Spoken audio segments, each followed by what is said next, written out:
Ramadan ya Ramadan, marhaban ya marhaban. Mudah-mudahan dipasihan kesehatan. Diri Ratnasari Tirangkas Bitung Banten, manco dongeng Sunda Mang Anggang, marhaban ya Ramadan. Mugia urang tiasa ngalaksanakeun ibadah puasa kalayan lancar. Kukituna prung. Dania Indriani ti Cikijing Majalengka nu ayeuna nuju aya di Dubai. Miring manco deui dongeng Mang Anggang. Marhaban ya Ramadan, mudah-mudahan urang tiasa ngalaksanakeun puasa kalayan lancar. Hayu prung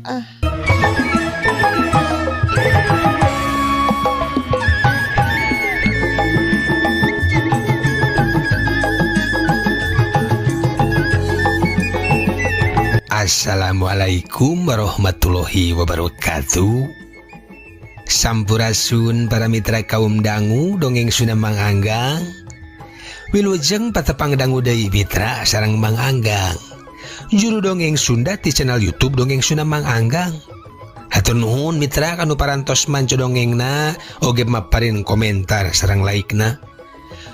Mugia kasayanana dibalas ku Gusti Allah nya mitra. Ku kasayan anu langkung ageng tinu dipasihkeunana ka Mang Anggang. Hapunten bilih aya komentar anu teu kawaleran boh ti pihak Mang Anggang anu telat ngawaler atanapi ti pihak YouTube-na anu ngalebetkeun komentar para saderek sadayana kana spam. Tina hal eta janten teu kaos ku Mang Anggang. Mangga mitra, supados teu nyongkolong teuing kanu waktos kukituna. Prung.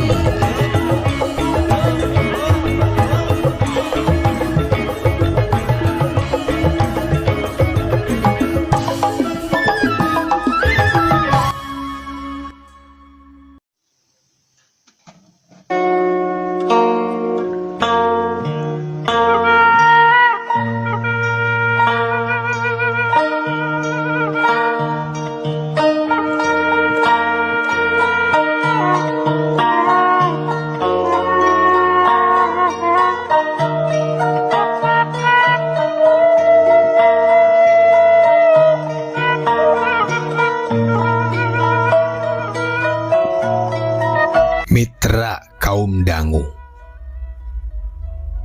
kacarios di hiji nagara nu aya di kota Basrah.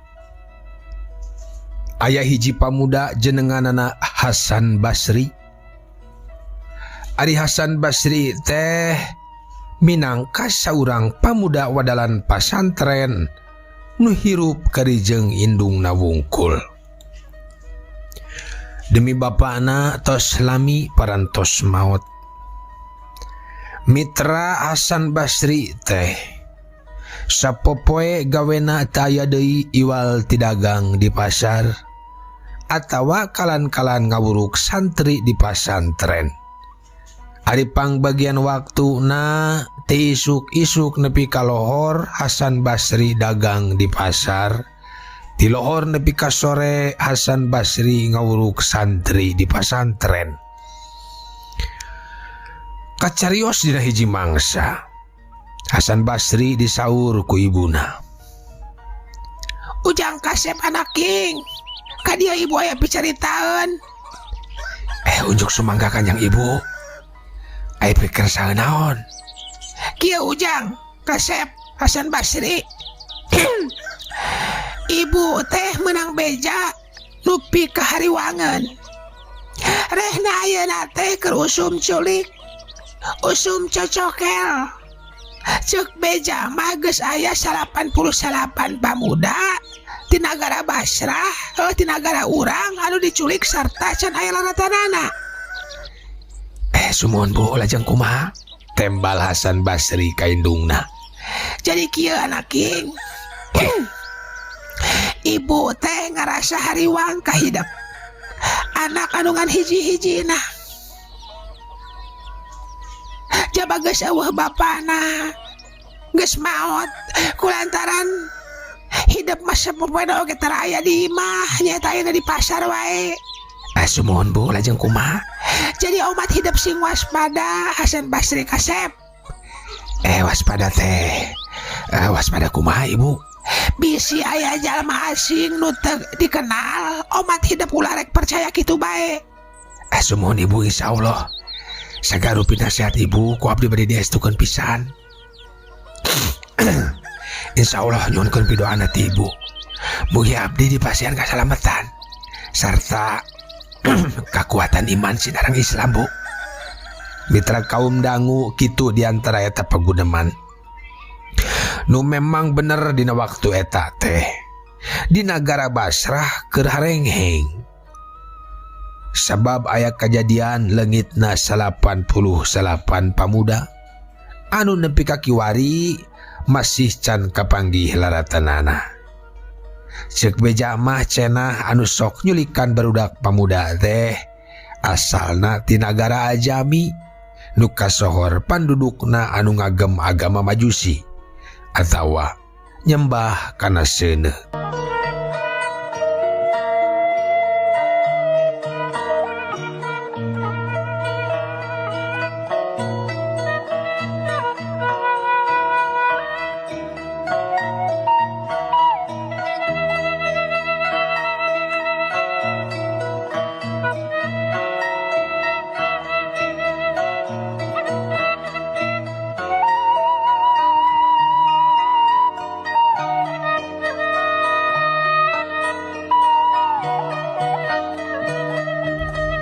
Mitra kaum dangu, kira-kira wanci pecat sawad harita teh Hasan Basri keur jualan di pasar. Dak nu madak duka teuing kunaon, poe harita mah jualan teh asa hambar, asa eueuh bungbuan kusabab can aya nu meser hiji-hiji acan. Keur kitu ujug-ujug torojol aya hiji lalaki kolot nyamperkeun kalebah toko nu keur ditungguan ku Hasan Basri. Mimiti nama eta lalaki teh asup ka toko Hasan Basri ukur ngaliwat wungkul. Terus balik deui. Tapi aya ku aneh kitu jeung kitu we eta lalaki kolot teh bulak-balik. Nu akhirna Hasan Basri penasaran ku tingkahna eta lalaki kolot tuluy ku Hasan Basri teh ditanya. Punten Bapak, kuring teh heran. Dupi Bapak teh saha? Bade ka mana? Sarta di mana? Milarian naon untang lantung ka hareupeun toko kuring? Oh, kieu salasna nama Kasep. Langkung ti payun Bapak nyuhunkeun dihapunten. Sabab Bapak kumawani luntang lantung di hareup toko Ujang. Sarta teu uluk salam acan. Ari sabab Bapak teh keur meunang bunga ieu teh jalu. Sarta Bapak teh isin rek nanya ti heula ka hidup teh. Gitu. Terus nu dimaksud ka bunga teh? Ka bunga naon atuh Bapak? Bapak teh bunga Ujang.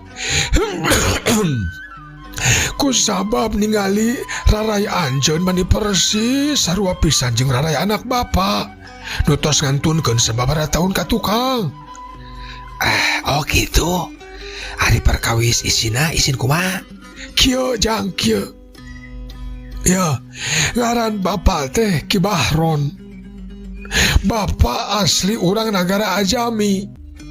Bapak teh di nagara Bapak mah pangbeungharna jalu di Darmaga oge, di Darmaga apal Ujang Darmaga. Darmaga dulurna Darmaji gitu, cek Hasan Basri. His, lain Darmaga. Darmaga mah pelabuhan kapal laut Ujang. Dapat los-los ka dulurna Darmaji. Darmaji mah dar 5 hiji teh atuh eta mah pagawean manganggang baheula basa keur sakola meureun. Tah kieu ieu teh Ujang. Bapak gaduh kapal cai 20. Emas perak inten berlian mah geus teu aneh di Bapak mah. Bapak nu boga perhiasan sakota Ajami. Terus kumaha Pak? Bapak teh bingung kulantaran Bapak mah geus kolot, geus teu bisa ngarawatan harta kekayaan Bapak. Eta harta teh kudu diwariskeun ka anak Bapak. Tapi aja kalau anak bapak geus maot. Ayeuna bapak kabeneran ngaliwat kalebah dieu. Ari pek tebet bapak geus jeung anjeun. Nu raraina mirip anak bapak pisan. Jadi omat, anjeun ulah nolak mun anjeun diaku anakku bapaknya. Sarta sakabeh harta bapak bakal jadi milik anjeun. Mitra kaum dangu kadenge caritaan serta tawaran anu samodel gitu ti Ki Bahron. Hasan Basri ngahulang ngaraga menang. Kawas anu kena ku ilmu tenung mitra.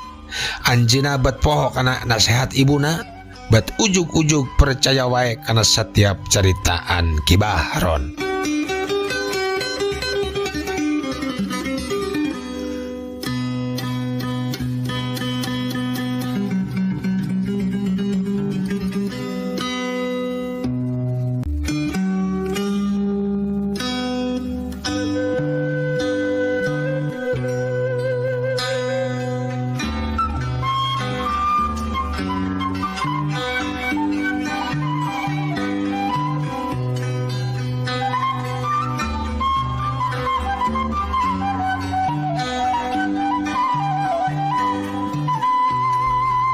Mitra kaum dangu.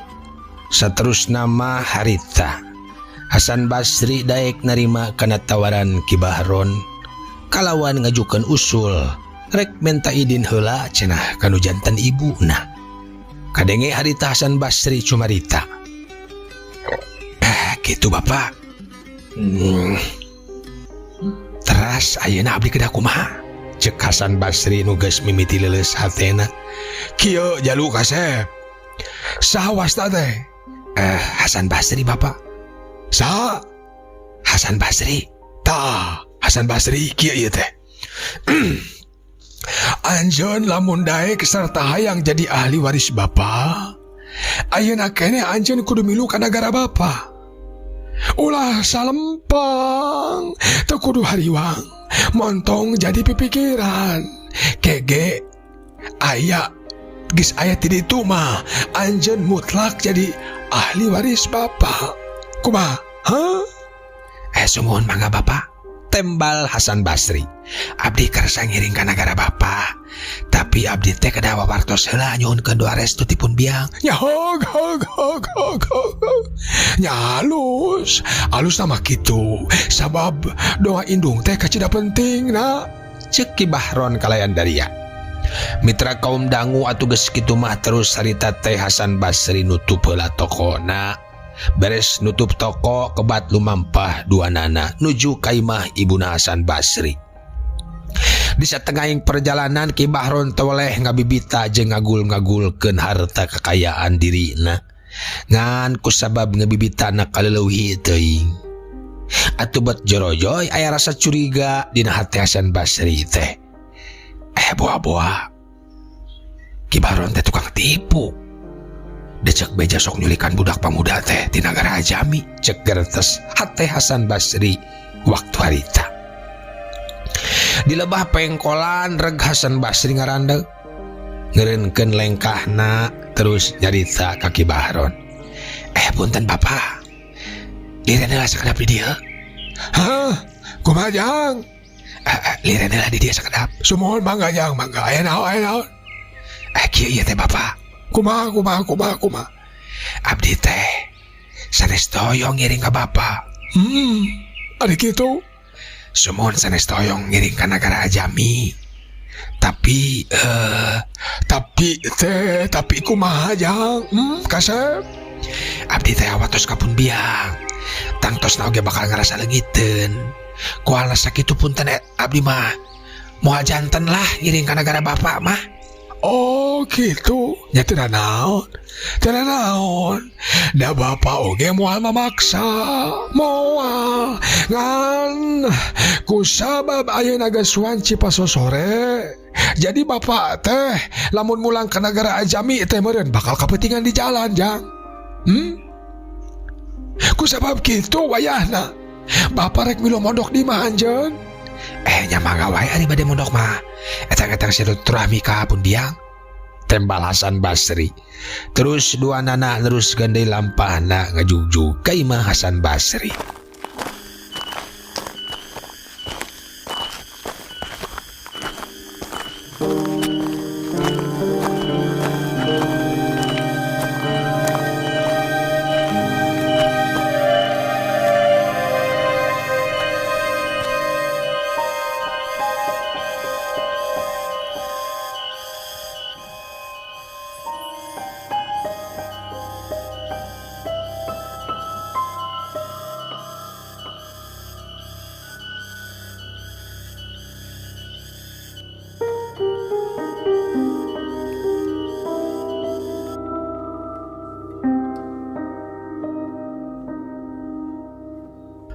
Mitra kaum dangu, teka catur di jalana harita teh kira-kira wanci magrib duanana nepi kanu dituju. Da puguh ti pasar ka imah indungna teh kawilang jauh jarakna. Barang nepi ka imah, kasampak ibuna karek balik ti cai. Ret ngareret ka Hasan Basri, indungna bingung. Nempo Hasan Basri bet mawa jalma anyar pinanggih. Gebeg ibuna rewas sabab sok sieun eta jalma teh boga niat jahat ka anakna. Atuh geus kitu mah ibuna ngajak ka dapur. Pok naros ka Hasan Basri ditukangeun semahna. Ke Ujang ya. Ari eta teh tamu ti mana? Anyar pinanggih.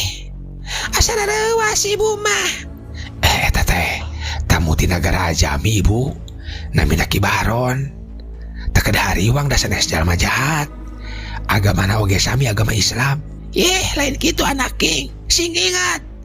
Ayeuna teh loba kajadian. Apan cenah nusok nyulik budak ngora oge ti nagara Ajami. Kade sing hati-hati Ujang.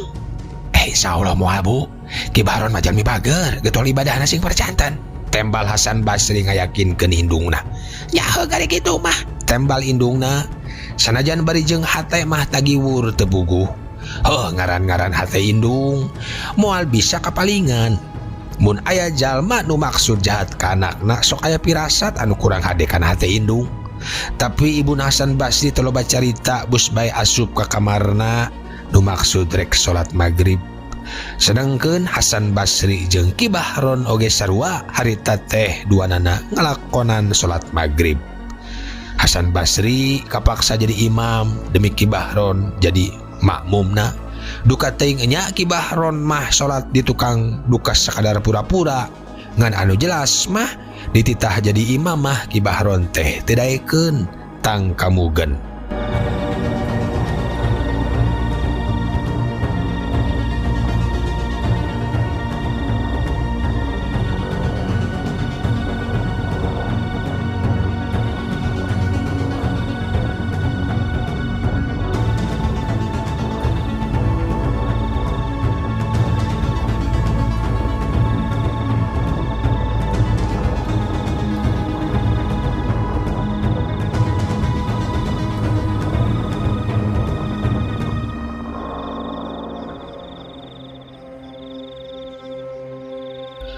Mitra kaum dangu satya dongeng Mang Anggang nunuju ngadangukeun Mang Anggang ngadongeng urang teraskeun.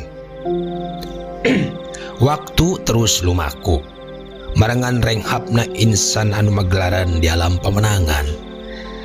Nyarelekna poe nepi ka asup kawan Cipeuting Sumanjing kira-kira tabuh salapan kurang leuwih.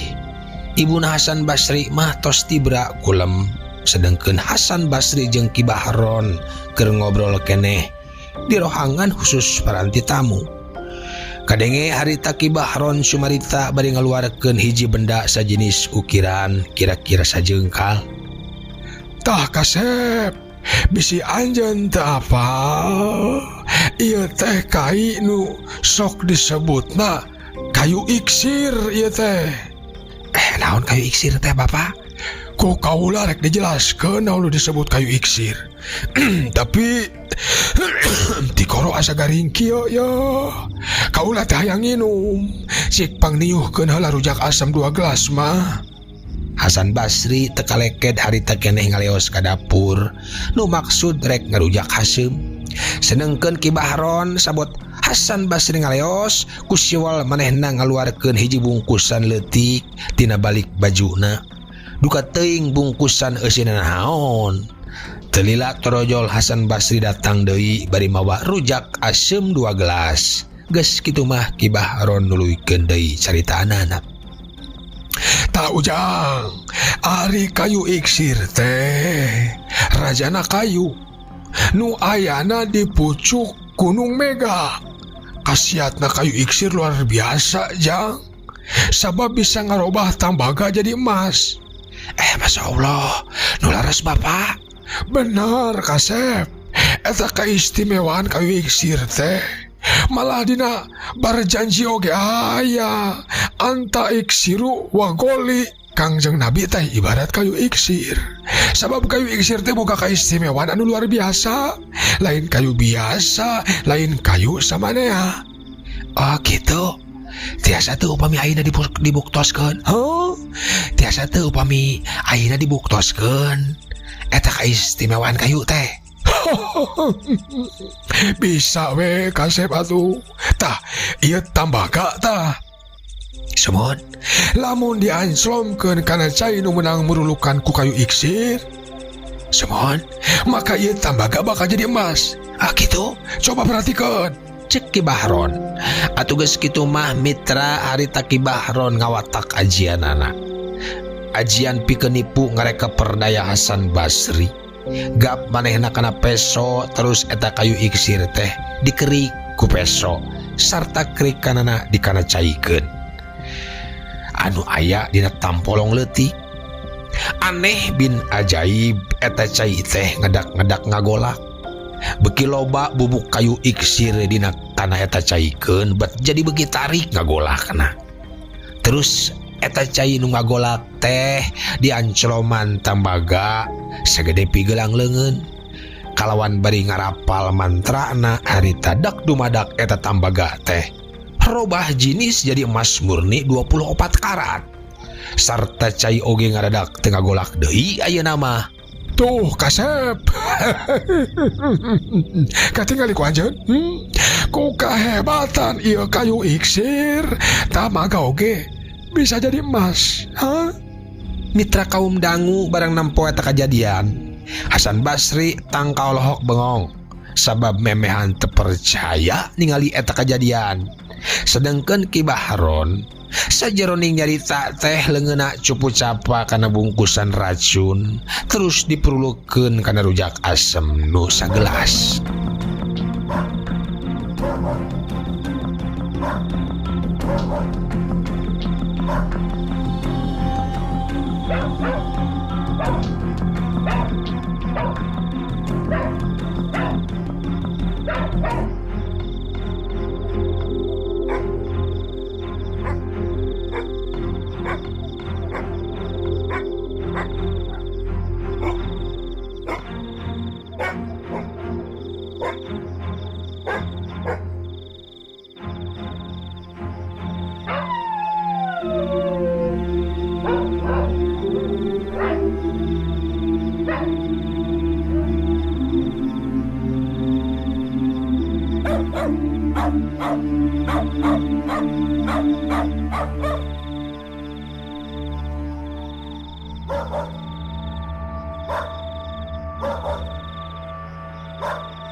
Mitra kaum dangu ari Hasan Basri teh teu boga rasa curiga saeutik-eutik acan lamun dirina teh rek diracun sabab manehna mah pikirna geus kapiheulahan kataji jeung kasima ku kahebatan kayu iksir nu bisa ngarobah tamaga jadi emas.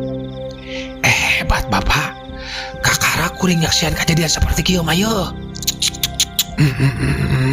Bet jadi kabita kuring oge. Nu matak ceuk kaula oge hayu urang milu ka nagara kula.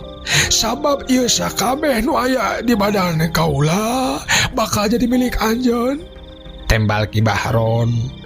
Loba deui obrolan sejena nu jelas keur Hasan Basri mah teu boga rasa curiga saeutik-eutik acan. Singket ieu riwayat. Sanggeus beres ngobrol duanana terus ngarinum rujak asem teh. Leguk bae rujak asem nu sagelas nu aya racunan diinum ku Hasan Basri nepi ka beakna. Atuh tenungguan lila lang sirahna ngadadak lieur saterusna mah gabru we Hasan Basri teh kapiuhan nyuuh dina lahunan Ki Bahron bari tina sungutna bijil budah pangaruh tina racun teh. Mitra kaum dangu Hasan Basri anu dina kaayaan teu inget di bumi alam harita keneh dibawa ku Ki Bahron kaluar ti imahna saterusna diasupkeun kana jero peti nu memang geus sadia. Terus eta peti dipanggul dibawa ku Ki Bahron aprak-aprakan mapai jalan ka leuweung. Beuki lila beuki jauh kitu teh mah Ki Bahron teh lain jalma samenea. Lain jamas samanea manehna ngawatak ajian lengkah 1000 nu matak tematak aneh. Lamun dina wanci jana diletik oge manehna geus nepi ka basisir.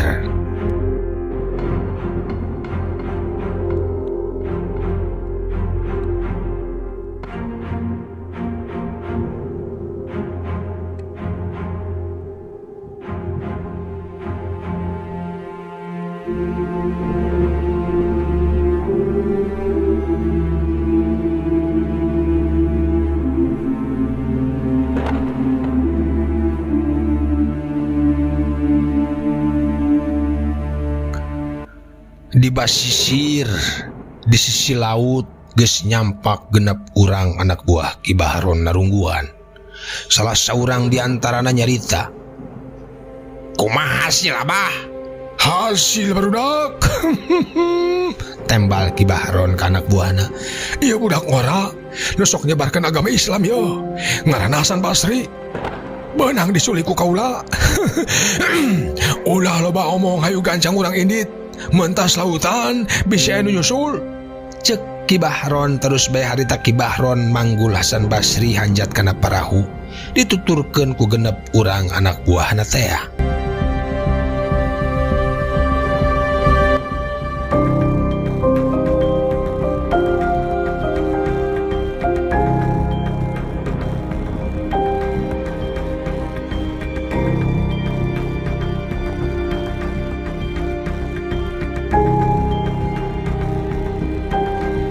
Mitra kaum dangu kocapkeun di imah indungna. Dina poe isukna di kota Basrah ibuna Hasan Basri reuas lain di kieuna. Kusabab Hasan Basri teu kasampak aya di kamarna. Pon kitu deui semahna. Indungna Hasan Basri ngajerit maratan langit ngoceak maratan jagat sabab anak anu hiji-hijina geus leungit diculik anu pamohalan moal bisa balik deui.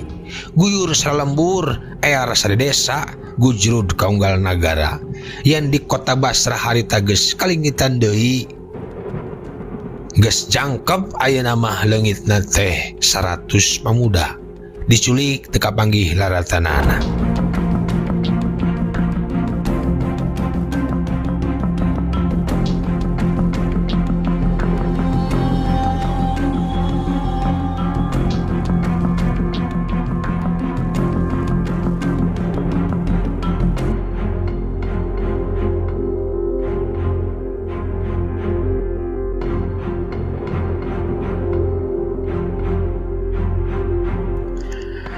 Ayeuna urang caturkeun deui Ki Bahron jeung anak buahna. Nu harita geus aya di tengah lautan. Hasan Basri dicageurkeun deui tina pangaruh racun. Manehna sadar yen dirina teh keur aya di tengah lautan. Sarta geus ditipu atah-atah ku Ki Bahron. Hasan Basri seurik ngabangingik. Aduh Gusti. Aduh, ayaku tega Ki Bahron. Karunya ka indung aing. Tangtuna oge ngarasa leungiteun. Aduh, kumaha geus kieu? Ningali Hasan Basri ceurik Ki Bahron terus ngadeuketan bari pok nyarita. Geus ulah ceurik Kasep. Wayahna anjeun kudu milu ka nagara kula. Sing percaya kula lain jalma jahat, ye. Bener anjeun lain jalma jahat. Tapi nah kuring make dibawa ka dieu jeung ku cara saperti kieu. Kula kapaksa mawa anjeun ka cara kieu, Ujang. Sabab anjeun pasti moal diidenan ku indung anjeun. Tah, ayeuna kula rek nanya ka anjeun. Ari anjeun sok kasaha ibadah? Kuring mah ibadah ngan ka Gusti Allah hungkul. Nu ngarajaan sakabeh alam jeung pangeusina. Salah. Tak keyakinan anjeun teh salah. Salah. Ibadah mah ulah ka sasaha. Tapi kudu kana seuneu. Sabab ke di akhirat teh manusia bakal diasupkeun kana seuneu neraka. Ku kituna lamun seuneu dipuja-puja ti ayeuna keneh, maka ke di akhirat moal nyiksa ka urang. Ngadenge caritaan Ki Bahron seperti kitu, beuki tambah yakin bae keur Hasan Basri mah. Tetela geuning Ki Bahron teh jalma jahat. Di nagara Ajami teh nu sok muja-muja kana seuneu. Saterusna harita duaan antara Ki Bahron jeung Hasan Basri ngayakeun perdebatan ngeunaan agama nu dianut masing-masing.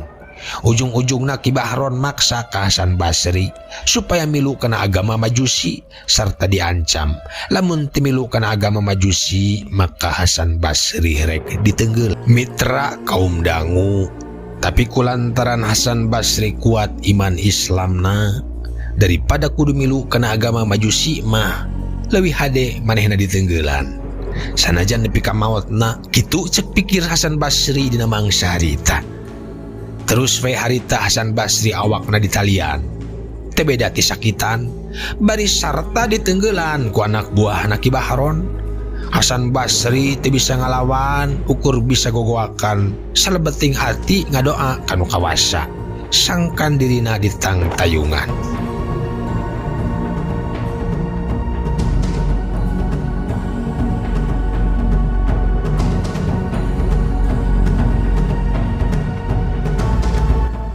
Pamerdi Hasan Basri anu keur menang kanyeri kulantaran ngabelaan iman Islam nu aya dina dirina, harita dikobul ku Nu Maha Kawasa. Dak dumadak anak buah Ki Bahron anu keur neunggelan teh sakabehanana katerap panyakit nyeri beuteung.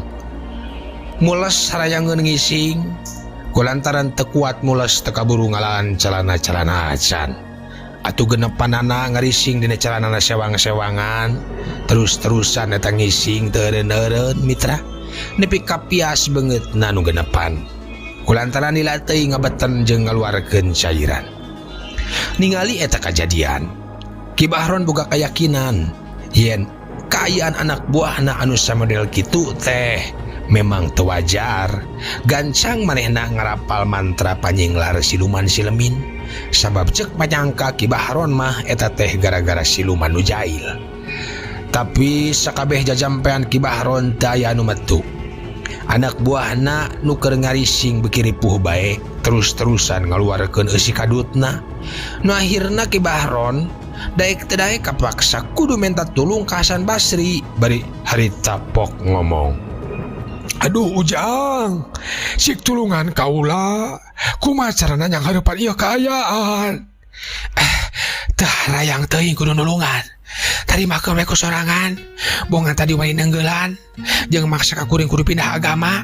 Ya Jang, ulah salah harti.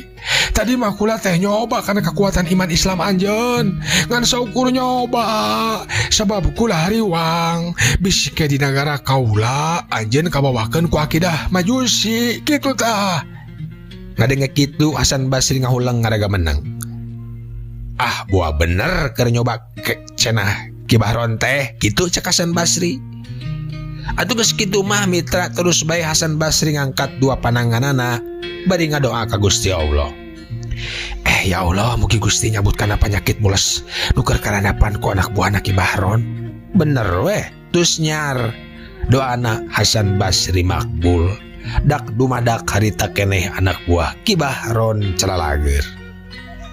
Serta kabehanana langsung arombeh jeung nyeusehan calanana. Mitra kaum dangu sanggeus kayan seperti biasa deui. Saterus nama Hasan Basri teh didangdanan deui ku Ki Bahron. Pakaianana diganti ku papakaian jubah. Sakumaha ilharna ulama-ulama negara Basroh dina zaman harita. Sanggeus beres nyalinan kadenge harita Ki Bahron nyarita. Kasep, Hasan Basri anak king. Sama meh urang nepi ka nagara Ajami, kayak urang bakal nyimpang heula ka Gunung Mega. Sabab di dinya pisan ayana kayu iksir teh. Kayak hidup wayana, kudu naik ka eta gunung. Ulah salempang, ulah hariwang, kayak ku kaulah dibere ilmuna. Cek Ki Bahron kalayan daria, ari Hasan Basri ngabadungan di barung unggut-unggutan.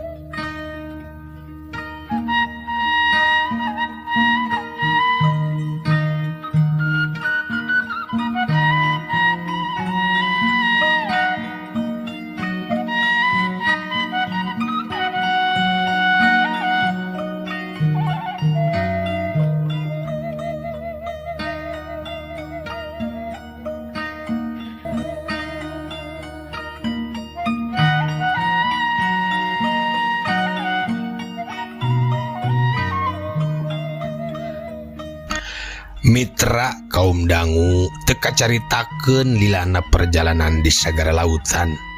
Urang kocapkeun geus nepi weh. Tuluy Ki Bahron jeung Hasan Basri lempang duaan nuju palebah eta gunung. Demi anak buahna nungguan di sisi laut bae. Di basisir sabari nungguan parahuna. Barang ieu Ki Bahron jeung Hasan Basri nepi kana handapeun Gunung Mega. Nu memang Gunung Mega teh geus kasohor gunung anu pangluhur-luhurna di Marcapada. Nepi ka handapeun gunung Hasan Basri meh-mehan pingsan. Basa nempo gunung nu sakitu luhurna. Lampingna pinuh ku tatangkalan anu harieum geuman. Mata keung jelema borangan. Telila kadenge harita Ki Bahron nyarita. Tah iya nu disebut Gunung Mega teh ya.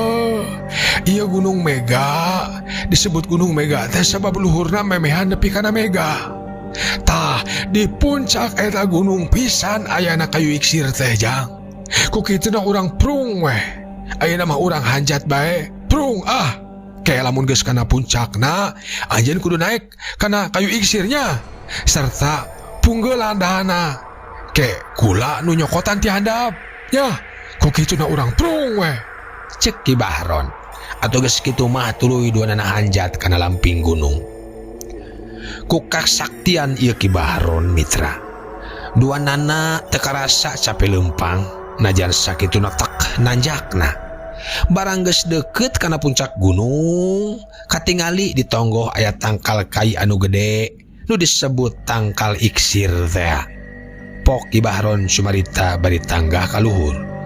Tuh, ayeuna geus nepi. Tuh, wayahna hidup kudu naik ka puncakna nya. Terus taekan eta tangkal iksirna. Ku kaula dibere bedog keur anu tuhanana. Pura-purakeun ka dieu yeuh. Ku kaula ke dipulungan ti dieu. Kumaha carana naekna Bapa? Kuring mah teh bisa naik kana tangkal nu sakitu gedena. Kuring mah teh bisa jeung di handapna oge aya gawir nu sakitu langkawingna. Tembal Hasan Basri bingung. Gampang eta mah. Ieu kaula boga jimat ya. Ieu jimat memang ajaib sarta bisa robah sakumaha hayang kula. Cek Ki Bahron terus nyokot hiji jimat nu aya dina balik bajuna. Ieu jimat memang ajaib sabab bisa robah sakumaha kahayangna. Eta jimat teh diusapan bari kunyam-kunyam telila lung eta jimat teh dialungkeun. Aneh bin ajaib mitra eta jimat ngadadak salin jenis jadi manuk heulang nu kacida badagna. Terus eta manuk heulang teh nyamperkeun ka Ki Bahron jeung Hasan Basri. Eta manuk heulang manis sagede kuda. Tah ayeuna anjeun tumpak kana tonggong eta manuk pikeun hiber ka puncak gunung. Hasan Basri ukur colohok ningali kasakten Ki Bahron. Pok manehna tumanya. Terus ari engke turunna kumaha? Ke ku kaula rek dianterkeun deui manuk heulangna. Jadi can aya manuk mah anjeun ulah waka turun. Geus kitu mah celek bae Hasan Basri tumpak kana tonggong manuk heulang. Geleber manuk teh hiber ka luhur. Meuni kawas dina film Angling Dharma ieu teh mitra. Naik manuk heulang. Walah, ngajuk-juk muncak gunung. Ari Ki Bahron dihandap sura-seri bari ngomong sorangan. Modar si Hasan. Kop tanyarenkeun, wahai para dedemit siluman-silemin nu aya di Gunung Mega, ayeuna kula geus hasil mawa jelema ka 100 kalina pikeun jadi tumbal di dieu gunung. Modar si Hasan Basri, modar sia.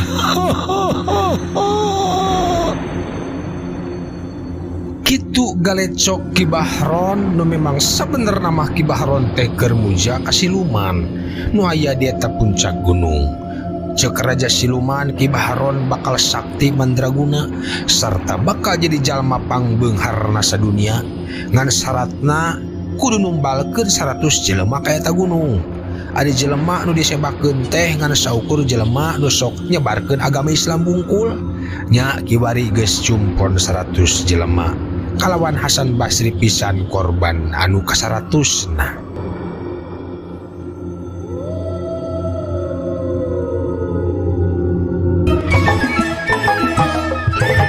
Eleuh waktosna mitra.